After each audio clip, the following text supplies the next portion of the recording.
One challenge we all have to face is with weariness. It's easy to get tired. Weary means to lose your sense of pleasure, to not feel the enjoyment that you should. You can be raising great children, but because you're weary, you're not enjoying them. You can have the job of your dreams. You worked hard to get it, but now weariness has set in. You're not passionate about it anymore. Sometimes, because the battle is taking longer than we thought, we become weary. You can break physically, you can break mentally, you can break your heart, you can break your spirit, and all of those are going to leave a mark. The mark that they leave can be the mark of victory or it can be the mark of defeat.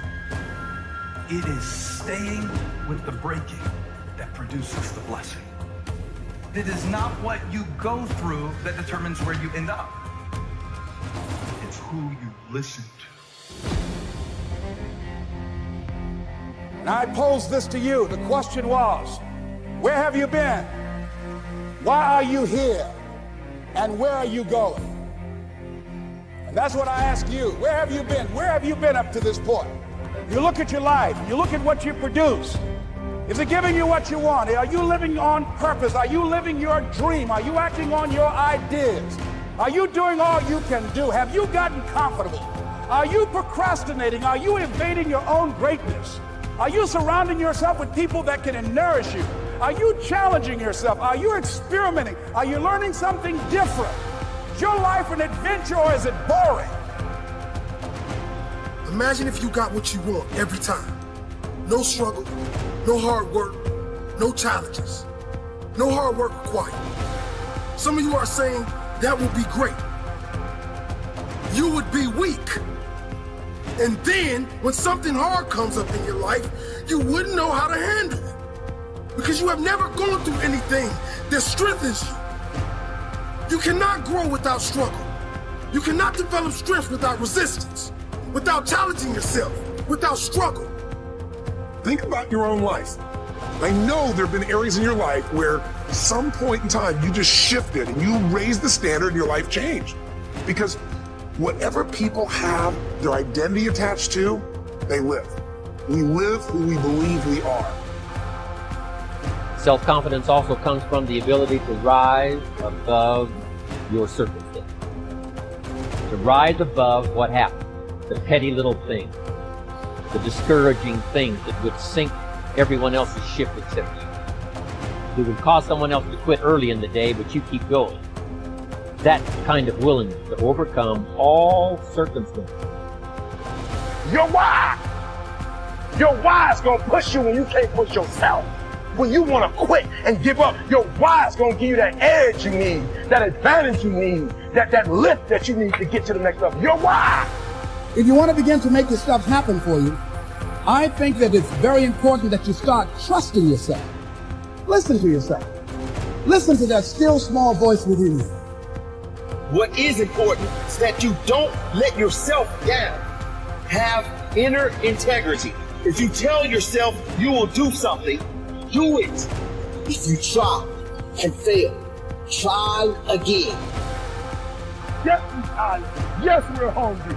Yes, the mind is saying give up. Yes, it's saying quit. But we cannot quit because we realize we have not reached the goal yet.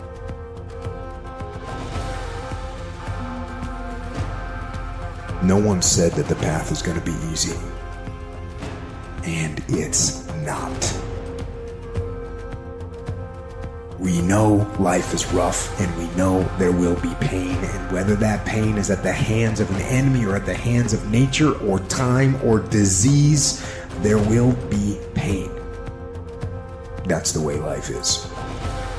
You have been disappointed over and over and over again.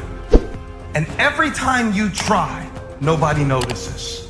And every time you try, you come up short. Sickness is cyclical. It comes around, it goes around. You're well for a little while, and then it's the same thing all over again, but this time it's only worse. Because now, not only are you back where you started, but you have less hope that it is ever going to be different, because you've cycled through it one more time just to realize, well, I guess I'm just a cynical person. Well, I guess I'm just a negative person. I guess nobody in my family was meant to go to college. Sickness becomes normal to you, and it starts to be easier for you to just accept the condition than to challenge it. Because to challenge the condition means to risk disappointment. And some of us have tried, got blocked. Tried, got blocked. Tried, got blocked. And now people see you and they assume that you don't care. No, I care. I cared, and I cared so much, but they didn't care back. And I tried so hard, and I still got looked over. And don't you know it's hard when your expectation has been damaged by disappointment? It's a slow damage. It's a slow tearing of the muscle fibers. It's a slow deterioration of your hope by disappointment. It is not one event that creates it. It's over and over. I tried and I tried and I smiled and I stayed and I disciplined and I showed up and I didn't care. And the man has finally gotten to a place where he is tired of trying. You might even feel like there's no hope. But you know what? Doesn't matter. Keep fighting. What doesn't kill you makes you stronger. But that doesn't happen on its own. You have to choose to get stronger. Keep fighting, keep going, and don't give up, because the only real failure is actually giving up. And if you don't give up, you will win. See, life is rough, ladies and gentlemen. It's rough. Things that's going to happen to you in life, ladies and gentlemen, make it okay. I can change how I respond to it. I can become upset, nervous, tense about it, weak about it, or I can say, it's okay. Don't go through life feeling like you're powerless. Victims are people that are powerless. You're not powerless. You are powerful. You direct the power in your life. Whatever your life is right now, it is a duplication of your consciousness. It's a result of how you have decided to use your power. That's all it is. That's not who you are. That's just a perverted use of your power that you aren't satisfied with. And you've got the power to change that. But you don't know what has happened to me. It really doesn't matter what has happened to you. See, the only thing that really matters is, what are you going to do about it? That's all that matters. That's all that matters. That no matter what you do to me, how cold and callous you are to me, lack of compassion, lack of sensitivity, how cruel you might be to me, you're not going to change me. There are some things that I went through this year that I didn't like.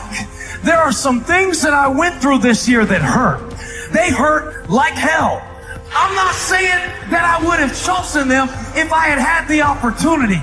But now that I've been through it, there is something that I learned through what I went through that made me who I am.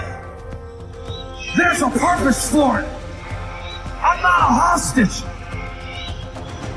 You have to make a decision that every experience is my education. And I'm going to discover the opportunity for me to grow and for me to get better. I'm telling you, I've already made up my mind that I know I will fall down. I know that I will stumble, but I already see myself getting back up. Therefore, I'm never down. I'm either up or getting back up. I will learn from this thing.